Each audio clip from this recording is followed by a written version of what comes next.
प्रिय सज्जनों, सदगुरु कबीर सभी लोगों से कहते हैं राम का भजन करो, सभी भजन करो, शिव का भजन करो। किंतु लेकिन आगे साहेब कहते क्या है उन पर विचार भी करना होगा। कबीर साहब कहते हैं राम ही गावे और ही समझावे, हरि जाने बिन विकल फिरे। साहब कहते हैं आज सभी लोग राम को गा रहा है, राम राम कर रहा है और दूसरों को भी कह रहे हैं कि तू भी राम का भजन कर ले। अष्टजाम, जो 24 घंटा का अष्टजाम होता है वो अष्टजाम कर ले। राम बोल और कृष्ण बोल। जग में सुंदर है दो नाम, चाहे कृष्ण कहो या राम। इसका मतलब क्या है सज्जनों? इस संसार में सुंदर तभी है जब आत्मा राम है। यदि संसार में ये आप जीवित नहीं है, आप के अंदर वो चेतना नहीं है, वो शक्ति नहीं है, तो फिर कुछ भी सुंदर नहीं है। विचार करिए, एक सुंदर लड़की से आपकी शादी हो जाती है और पता चला किसी कारणवश वो दुनिया से चल बसे, तो कितना दिन, 13 दिन आप शोक मनाएंगे, कुछ दिन रोएंगे, या जिस समय उसका डेड बॉडी पड़ा है आप माथा पटकेंगे, बड़ी सुंदर थी, जिगर का टुकड़ा, न जाने क्या क्या सोना क्या क्या बोलते हैं। अब वो चली गई। अब ये अंदर से स्वीकार हो जाता है कि जो सुंदर थी वो चली गई, शरीर पड़ा हुआ है, तो उसको जला देने में फायदा है, गाड़ देने में फायदा है। फिर उसको लोग गाड़ते हैं, जलाते हैं।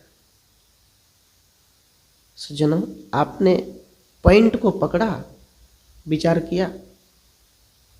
आप जिस लड़की से शादी किए वो सुंदर थी, लेकिन कब तक? जब तक उनके अंदर चेतना, वो आत्मा राम, वो चेतन जीव शक्ति थी, तब तक वो सुंदर थी। चली गई, खत्म। इसी प्रकार कबीर साहब कहते हैं राम ही गावे और ही समझावे, हरि जाने बिन विकल फिरे। पूरे संसार राम के भक्ति में मगन है, मुख में राम है, और जिस मंडप में वो प्रवेश करके गाता है उसके मुख में क्या है? नशा है, गांजा है, चुगली छल कपट है। कबीर साहब कहते हैं राम ही गावे। अरे तू किसी राम, बाहरी राम की पुकार तो क्यों करता है? मुसलमान के मस्जिद से ना जाने कितने लाउड स्पीकर खराब हो गए, न जाने कितने यूनिट बदल दिए, कितनी माइक बदल दिए, और न जाने कितने मुल्ला मौलवी दुनिया से चले गए। लेकिन उस अजान की बात किसी अल्लाह ने सुनी? किसी भगवान ने सुना? पूछना जाके। देता रहे 1000 बरस मुल्ला चाहे अजान, पर खुदा न मिले हैं जब लग मन शैतान। ये रविदास जी कहते।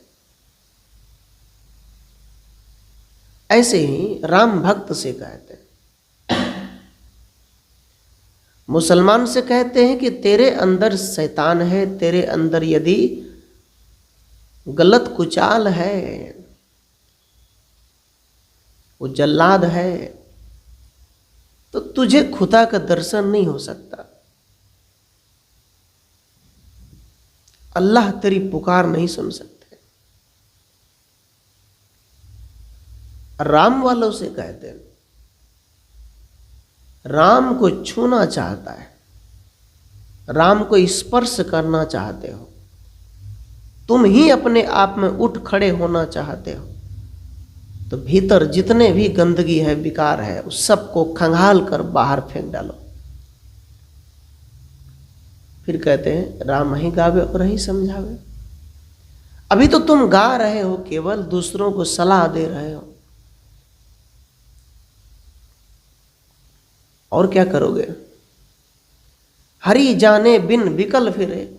साहब कहते हैं गा तो राम राम गा रहे हैं, लेकिन हरि को जाने बिना विकल फिरे, निराश, परेशान, उदास होकर चारों दिशाओं में भटक रहा है। फिर क्या मतलब? फिर तो वही हुआ, पानी में मीन प्यासी मई सुन सुने आवे हंसी। कबीर साहब नदी किनारे बैठ गए।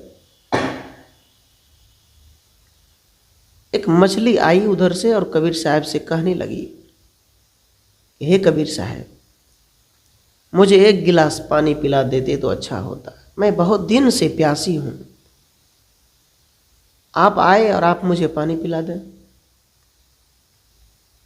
कबीर साहब ठहाके मारकर हंसने लग गए, जोर जोर से हंसे।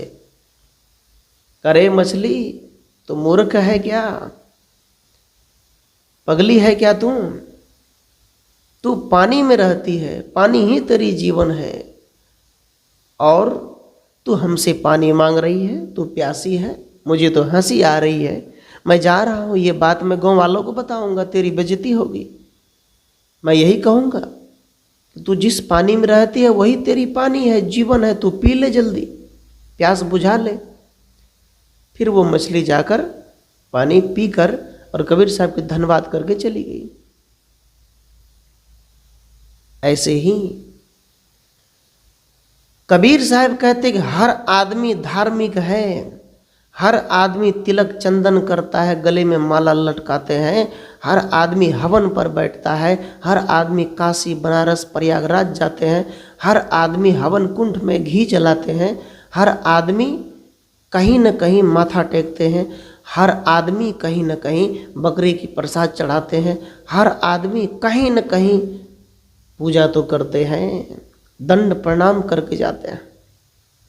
लेकिन उसी आदमी को पूछ लीजिए, अंदर से दुखी है, परेशान है, वो आदमी दुखी है, अंतर आत्मा तक वो ईश्वर की आवाज नहीं पहुंचते। उस आदमी से पूछ लीजिए, हरि जाने बिन विकल फिरे। वही आदमी जब तीर्थ से आता है, घर आता है, वही दुख, वही काल सवार हो जाता है। फिर क्या मतलब? एक आदमी तीर्थ में भटक रहा था, 5,000 रुपए लेकर गया था, तीर्थ में घूमते घूमते घूमते घूमते पैसे खत्म हो गए, और उसे कोई पैसे नहीं देते। अंत में हुआ क्या सज्जनों? कबीर साहब उनको मिला। कबीर साहब ने देखा कि इनकी हालत बहुत खराब है। पूछा, बेटा कहाँ जा रहे हो, कहाँ आए? कहा, महाराज जी हम तो तीर्थ में आए थे, 5,000 रुपया लाए थे, वो भी खत्म हो गया। तो कबीर साहब ने झोली से पैसे निकाल कर दिया, कहा जाओ तुम घर जाओ बेटा, खेत में मेहनत करना, दुकान में बिजनेस करना, और सब परिवार मिल के पैसे कमाना और सुख से रहना, तीर्थ में आज के बाद मत आना। चला गया वो, उनको आत्मज्ञान दे दिया, वो अमीर हो गया, सुखी हो गया। तुम कहाँ जा रहे हो? किस जगह पे जा रहे हो? अभी अभी पता चला, एक मंदिर में प्रसाद में गौ के मांस दे दिए। अब ऐसे पुजारी को पता भी नहीं चला। ऐसे ब्राह्मण जो कहते हैं अपने आप को कि मैं सबको स्वर्ग भेजता हूँ, सबको मुक्ति देता हूँ, और उसी मंदिर में प्रसाद में मांस मिला दिए, मांस की चर्बी मिला दिए, बांट दिए। ब्राह्मण भी खाए, सब खाए, किसी को नहीं पता चला। कहाँ थे वो ब्राह्मण? पता क्यों नहीं चला? वो भी पता चला वैज्ञानिक द्वारा, मशीन से चेक किया। याद रखना, धर्म को तुमने लूल्हा लंगड़ा बना दिया, चादर को तूने धर्म बना दिया। शिव का नाम लिख के ओढ़ लिया चादर, धार्मिक हो गया। इधर चाहे जो भी करो, धर्म को समझा नहीं। आदमी गंदा होकर नदी में गया, नदी ने आदमी के शरीर को साफ कर दिया। उसमें हिंदू भी गया, मुसलमान भी गया, सब गया, जैन बौद्ध सब। पानी ने सबको धोकर पवित्र कर दिया। लेकिन आज मुसलमान तो अलग ऐंठे बैठे हैं कि मुसलमान ही केवल जन्नत में जाएगा, बाकी सब नरक में जाएगा। सज्जनों, याद रखना, मुसलमान में भी कोई ऐसे भरम के खिलाफ बोलने वाला पैदा होना चाहिए, तभी भरम छूटेगा। उसमें यही है, मारो काटो, पत्थरबाजी करो, बच्चे पैदा करो, और क्या करना। याद रखना, मुसलमान ने अपना धर्म अलग बना लिया, हिंदू कहता है मेरा अलग धर्म है। अब ब्राह्मण तो 3% ब्राह्मण पूरे 100% हिंदू को उंगली पे नचा रहा है। वो जैसा कह रहा है वैसा हिंदू कर रहा है। तो फिर क्या मतलब? आप पढ़े लिखे इंजीनियर है, ब्राह्मणों की बात में आके अंगुली में 5 अंगूठी पहन लिए, क्या आपको नौकरी लग जाएगी? हाथ को गंदे कर दिए, शौचालय जाते हैं आप, उस लेफ्ट हाथ में अंगूठी पहने, गंदगी से भरा है, आप भोजन कैसे करोगे? क्योंकि आप धर्म में पड़े हैं। सज्जनों,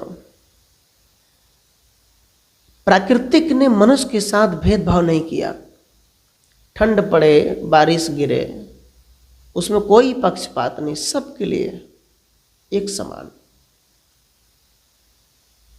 लेकिन ये कैसा धर्म है जो हर एक को बांट देता है, अलग कर देता है?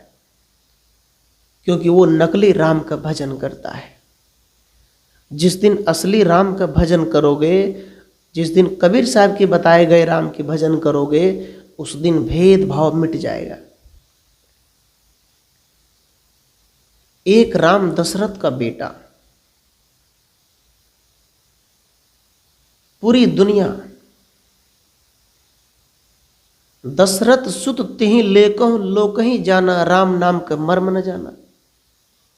दशरथ सुत अर्थात दशरथ के बेटा, तीनों लोक में उसको जान रहा है। कबीर साहब कहते हैं पूरी दुनिया का, अरे भारत की बात करो, पूरी दुनिया में राम को नहीं जानता। कबीर साहब कहते हैं दशरथ के बेटे को लोगों ने राम नाम पूरी दुनिया जान गया, लेकिन राम नाम का मर्म न जाना। साहब कहते हैं तूने राम नाम तो किया, मर्म नहीं जाना कि वो राम है क्या। यदि राम ही भगवान थे तो राम ने अपनी पत्नी के साथ पक्षपात क्यों किया? जब सीता पवित्र थी तो अग्नि परीक्षा देने की जरूरत क्या पड़ी? जब अग्नि परीक्षा दे भी दिया, एक धोबी के कहने पर राम ने सीता को वनवास क्यों भेज दिया, जंगल में क्यों भेज दिया गर्भवती अवस्था में? पूछो राम से। आप राम को बोलते हैं भगवान है, परमात्मा है। आप जिस राम के नाम से दिए जलाते हो दीपावली में, पूरी उलट दिए।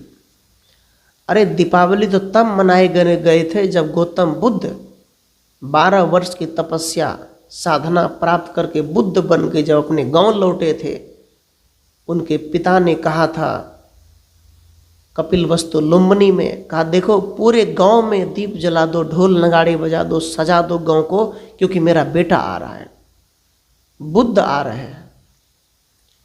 इस खुशी में लोगों ने पूरे गांव को सजाया, दीप जलाए, और वो बुद्ध ने समाज को दिया। उस बुद्ध ने समाज को एक ऐसे ज्ञान दिया। बुद्ध ने कभी नहीं कहा मेरी पूजा करना, मुझे भगवान मान लेना, कभी नहीं कहा। कबीर साहब ने कभी नहीं कहा मुझे भगवान मान लेना, परमात्मा मान लेना। संत रविदास ने भी नहीं कहा, महावीर स्वामी ने भी नहीं कहा। लेकिन इधर ये रामायण वाले, ये तो अलग बैठा है, मेरे राम ही भगवान है, और स्वयं को भगवान सिद्ध करने वाले, ऐसा युद्ध करने वाला, राक्षसी प्रवृत्ति जीवन जीने वाले। कबीर ने समाज को रोशनी दिया, कबीर ने समाज को आईना दिखाया, कबीर ने समाज को प्रकाश दिया, कबीर ने समाज को आध्यात्मिक ज्ञान की भक्ति में डुबोया। बुद्ध ने कहा तुम अपने अंदर दीप जला ले, अपने अंदर जला ले। ऐसे ऐसे शास्त्र को लोग पढ़ते नहीं।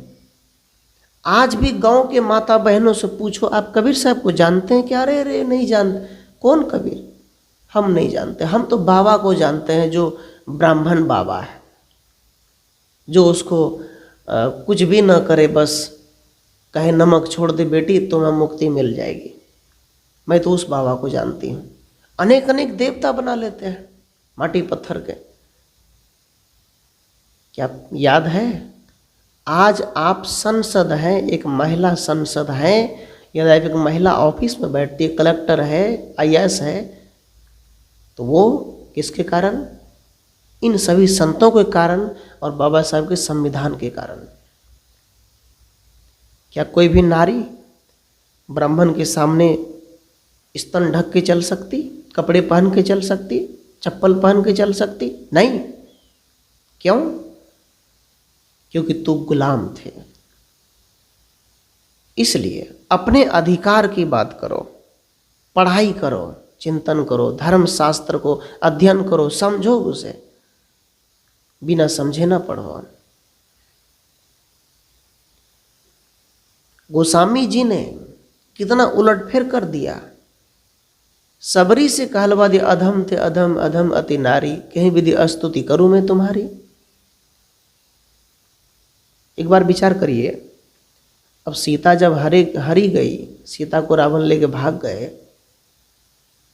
तो कैसे लेके भाग गए? चले गए। अब राम उसको खोज रहे हैं, तलाश कर रहे हैं। अब राम खोजते खोजते कहाँ पहुंचे? जंगल में, सबरी की कुटिया में। विचार करिए, सबरी पहले से ही अध्यात्म ज्ञान में डूबी हुई महिला थी, सती साध्वी थी वो। राम गए, लक्ष्मण गए। लक्ष्मण ने सबरी को बुलाए बाहर, कहा माता हम दोनों भाई परेशान हैं, हमारे भाभी को कोई ले गए हैं, आपने किसी स्त्री को जाते देखा है? सबरी ने कहा बेटा मैं तो नहीं देखी, लेकिन आओ तुम दोनों अंदर को जलपान कर लो। राम लक्ष्मण को बुलाए अंदर में, और सबरी ने उसको बैर तोड़कर, फल फूल तोड़कर खिलाए। खिलाने के बाद राम जी कहते हैं जब आपके कुटी में आ गए हैं तो बताइए, आप तो भक्ति करते हैं, आप तो साध्वी है, हम लोग तो गृहस्थ जीवन में, हम लोग तो परेशान है, छल कपट युद्ध करते हैं, आप हमें बताइए भक्ति कैसी करनी चाहिए, भक्ति करने के लिए कहाँ जाना चाहिए? तो सबरी ने राम जी से कहा प्रथम भक्ति संतन कर संगा, दूजे रतिमम कथा प्रसंगा। राम सबरी कहते हैं राम से कि राम इस परेशान मन को शांत करने के लिए प्रथम संत की शरण में जाओ, संत के साथ लगो और उसके कथा प्रवचन पर ध्यान दो, सुनो, आत्मसात करो। अब रामायण में गोस्वामी जी तो उसको उल्टा कर दिया। वहाँ कहते राम ने ही सबरी को संदेश दिया। नहीं नहीं, वाल्मीकि रामायण पढ़ेंगे तो पता चलता है कि सबरी ने ही राम को संदेश दिया, क्योंकि राम परेशान है, सबरी परेशान नहीं है। राम जंगल में भटक कर परेशान है और सभी ने उसे खिलाया पिलाया, संबोधन किया, समझाया, और फिर वहाँ से निकलकर चले गए कहाँ? भाभी को खोजने, अपने पति को, पत्नी को खोजने, दोनों भाई। सज्जनों, यहां कहते हैं गोस्वामी जी सबरी से कहलवाते, मैं तो नीच हूं, मैं स्तुति कैसे करूं? नीच कोई नहीं। मैं आपको सलाह दे रहा हूं, एक काम करना, यदि आप घर बनाते हैं तो घर बनाते समय ये इंतजार मत करो कि कौन से पंडित को बुलाएंगे और कौन से पतरा दिखाएंगे और कौन सा दिन अच्छा होगा, ये इंतजार मत करो। मैं कहूँगा आप पैसे कमाओ, इतना कमाओ कि घर बनने में 1 महीना लगे, 10 दिन लगे, पैसे इकट्ठा करो, आराम से गिट्टी बालू छड़ सीमेंट जमा करो, काम शुरू करो, कोई दिक्कत नहीं। क्या करोगे? क्या ब्राह्मण आएगा तभी आपका घर मजबूत होगा? नहीं, आपके घर किसी नाग देवता पर खड़ा नहीं है, आपका घर सीमेंट गिट्टी बालू छड़ पर खड़ा है, मजबूती से काम किए तब खड़ा है। आप भ्रम में मत जाओ। इस प्रकार एक आदमी का प्रश्न है, गुरुजी अब किचन की दरवाजा और शौचालय की दरवाजा सामने सामने हो जाता है, क्या करें? तो मैंने कहा कितनी जगह है आपको? कि गुरुजी बस इतना ही जगह है। हमने कहा बस अब शौचालय की दरवाजा यहाँ से दूर है, किचन इधर है, सामने सामने पड़ गया तो क्या होगा? कोई बात नहीं। किसी ने कहा नहीं नहीं, सूर्य देवता को दोष लगता है, सूर्य ऊपर है, उनको दोष नहीं लगता। मन साफ रखो और किचन साफ रखो, शौचालय को साफ रखो, अच्छा रखो। जब बाहर निकलो हाथ मांज लो, ठीक से धो लो, पैर धो लो, उसके बाद प्रवेश करो। और क्या करोगे? तो सज्जनों, हम सबको एक शक्ति प्रदान जो होना चाहिए वो कहाँ से होगा? ऐसे सद्गुरु के चरणों से होगा।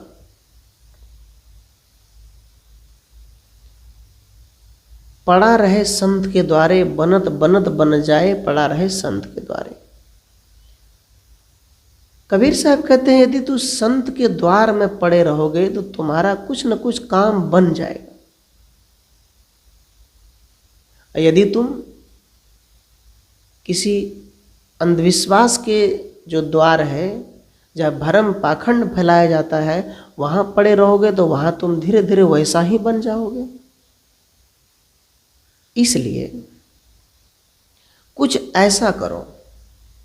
मैं कहूँगा आप देवता की पूजा करिए, ठीक है, आप मट्टी की ही पूजा करिए, ठीक है, आप छोटे से पत्थर शिवलिंग की पूजा करते हैं, करिए, ठीक है, लेकिन आप जो भी करिए, मैं उस पर नहीं जाता। आप 1 मिनट या 5 मिनट अपने घर में किसी कोने में बैठकर ध्यान भी करो और हृदय को पवित्र रखो। सोचो, विचारो, सोचो कि वास्तव में शांति कहाँ मिलेगी। शांति मिलेंगे अपने ही घट के अंदर, अपने हृदय में, और कहीं शांति नहीं मिलेगी। शांति की तलाश कहीं करना नहीं है। शांत हमारा स्वरूप है, इसलिए इसे पहचानो। तो मैं कह रहा था राम और भगवान, देखो भगवान कोई नहीं, इस दुनिया में कोई भगवान नाम का चीज नहीं है, इतनी बात याद कर लो। कहीं नहीं है। आप कहोगे नहीं नहीं, भगवान के द्वार में जाएंगे, मरेंगे तो भगवान से मिलेंगे, वहाँ पर हमको स्वर्ग में पूड़ी जलेबी कचौड़ी गर्मा गर्म तेल में हमको फ्राई करके मिलेगा। कौन कहा? अरे तुम यहाँ खा लो ठीक से, अरे यहाँ तुम कमा लो, अच्छे घर बना लो, अरे यहाँ तुम सत्संग कर ले, भक्ति कर ले, गुरु बना ले, मंत्र ले ले, जाप कर ले, हृदय पवित्र कर ले। और तू कहाँ जाएगा, क्या करेगा? और कहीं नहीं जाने का, बस जो किया सो किया। अब आगे का रास्ता पलट कर देखोगे, ऐसा कभी नहीं हो सकता है। इसलिए सज्जनों, जिस रूप में आपको पत्नी मिली है उसका इज्जत करो, जिस रूप में आपको पति मिले हैं उसका इज्जत करो, जिस रूप में आपको पिता मिले हैं उसका आदर करो। सास ससुर बहू मिलकर रहो। न जाने वो चेहरा, वो तस्वीर कब आपके सामने ही सांस रुक जाए और चले जाए। इसलिए कल करो सो आज कर, आज करो सो अब, पल में प्रलय होएगा बहुरी करेगा कब। कबीर साहब कहते हैं, जो काम तुम कल पर टालते हो वो आज करो। किसान कहते हैं कि तू कल क्यों, अभी कर, चल तुरंत उठ, चल खेत चल, समय आ गया खेती का, तुरंत कर ले। विद्यार्थी से कहा उठ पढ़, याद कर, टास्क याद कर, मीनिंग याद कर, पढ़ो। साधु से कहा उठ पढ़ाई करो। साहब कहते हैं, जो साधु रोज रोज कुछ न कुछ चिंतन करता है, कोई न कोई चौपाई, कोई न कोई दोहा को याद करते हैं,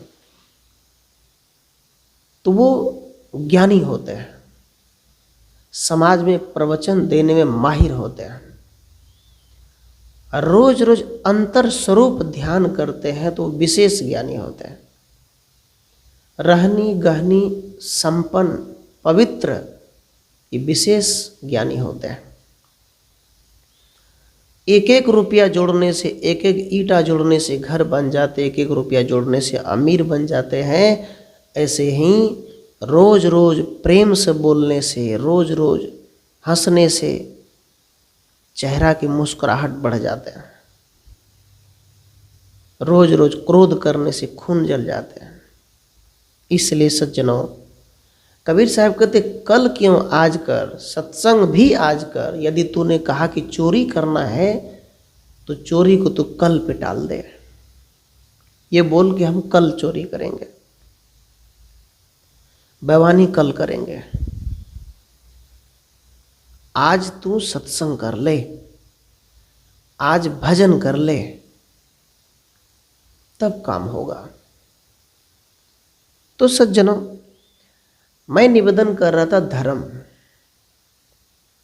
मतलब आज हर आदमी चाहते हैं मेरा ही धर्म बड़ा है, बाकी को काट मार करो बस। मुसलमान तो कहता ही है, जो गैर मुस्लिम है यदि वो अल्लाह अकबर नहीं बोलता तो उसको काट दो, मार, जहां पकड़ो वहीं मार दो। उनको लगता है कि मेरा मजहब धर्म सबसे बड़ा है, लेकिन उसे ये पता नहीं है, उसे ये पता नहीं है कि धर्म धारण करना अर्थात प्रेम धारण करना, एकता धारण करना, करुणा धारण करना, शांति, भाईचारा, इनको धारण करना। सद्गुरु कहते हैं इससे बड़ा धर्म और क्या हो सकता है। इस धर्म को नहीं मानते, इस धर्म पे नहीं चलते, बस अलग अलग धर्म है। मेरा तो राम वाला धर्म है, कुछ नहीं। तो अंदर वाला राम वो मुसलमान के पास भी है, तुम्हारे पास भी है। वो अल्लाह कहता, तुम राम कहते हो। अलग अलग भाषा में अलग अलग भगवान का नाम है, बात तो वही है, कह तो वही रहा है, लेकिन वो अपने भाषा में बोल रहा है। लेकिन सज्जनों याद रखना, बाहरी सभी मजहब संप्रदाय को छोड़कर अंतर्मुख हो जाओ, अपने आप पर लौट जाओ, यही धर्म है। और इस बात को जब सब मानेगा तभी समाज में विकास हो सकता है। हिंदू मानता है, मुसलमान नहीं मानता। मुसलमान कुछ भी हो जाए अपने पे कट्टरवादी है। तो भारत बदलेगा कैसे? भारत नहीं बदल सकता। भारत को बदलना है तो दोनों संप्रदाय, चाहे हिंदू हो मुसलमान, दोनों को ये समझना होगा कि अल्लाह या राम एक है और वो अंदर है, बाहर नहीं। आवाज़ देने से नहीं मिलेगा। इंसान को आवाज़ दोगे तो तुम्हारे दुख दर्द में साथ देगा। ये काम करो। मैं आप सबके बीच जो भी कुछ निवेदन किया, सज्जनों, यदि आपको ये विचार अच्छा लगा तो आप सब लोग चैनल को सब्सक्राइब करें और हमें कमेंट में बताएं कि आप कहाँ से सुन रहे हैं। आपके अंदर बैठे राम को 3 बार साहे बंदगी साहे।